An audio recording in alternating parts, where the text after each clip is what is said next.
Bonjour à tous. Cosmed s'est rendu dans un atelier de sous-traitance cosmétique au centre de détention de Salon de Provence. En septembre 2020, le garde des Sceaux a lancé le label PEPS, c'est-à-dire Produits en prison, afin d'inciter les entreprises privées à sous-traiter leur activité à des détenus. En effet, les dernières études ont démontré que le travail était une opportunité pour les détenus de développer de nouvelles compétences, de se préparer à leur réinsertion dans la société et de réduire la récidive, comme nous l'explique le directeur du centre de détention de Salon de Provence. Le travail permet aux personnes détenues déjà de redécouvrir, parfois de retrouver une activité de production. Ça leur donne un statut, mais ça leur permet également de sortir régulièrement de leurs cellules. Et ça leur permet enfin de préparer, en tout cas c'est un des vecteurs, pour préparer activement leur future libération. Alors sur le plan général, il est vrai que pour 2023 et les futures années, il nous est demandé pour l'ensemble des établissements pour peine, comme le centre de détention de Salon de Provence, de réaliser un seuil à environ de 50% de personnes détenues ayant un travail soit aux ateliers de production, soit au titre du service général. Les revenus du travail sont répartis en 3 comptes. Pour les dépenses quotidiennes, pour le paiement des parties civiles et une épargne obligatoire de 10% sur les revenus restants pour constituer un pécule de sortie. Pour atteindre l'objectif de 50% fixé par le gouvernement, la gestion d'ateliers en milieu pénitentiaire au service des entreprises est confiée à 3 sociétés privées, dont IDEX, fournisseur référencé au groupement d'achat Cosmed.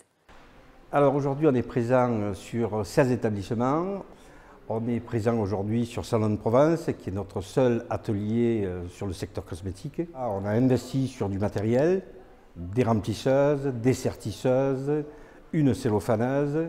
On a investi sur du personnel. En lien avec la réglementation, on a des plans de formation annuels où chaque année, des encadrants, des opérateurs suivent des formations de bonnes pratiques de fabrication réalisées par des tiers ou réalisées en interne par des animateurs IDEX sur les ateliers.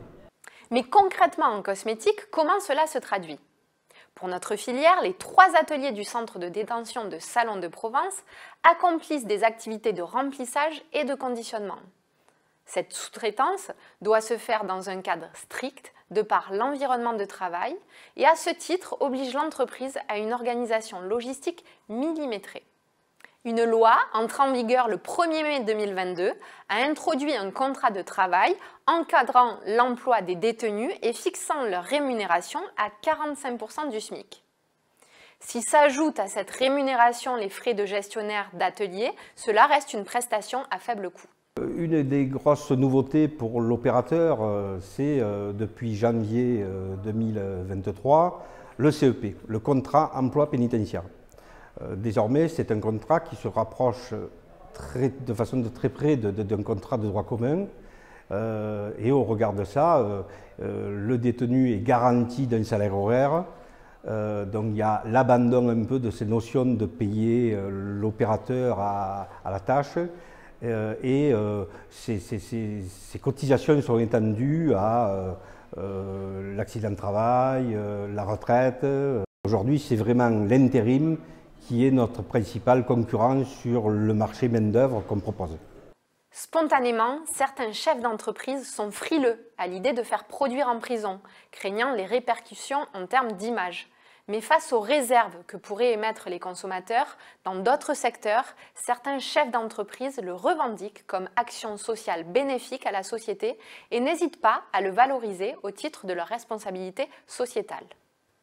Avec le reporting extra-financier, les grands groupes seront les premiers à devoir afficher leur engagement pour la collectivité. Mais ce cadre juridique deviendra à terme obligatoire pour toutes les entreprises. Le recours au travail des détenus pourrait également s'inscrire comme un des engagements RSE forts de l'entreprise. Merci et à bientôt pour un prochain Cosmed TV.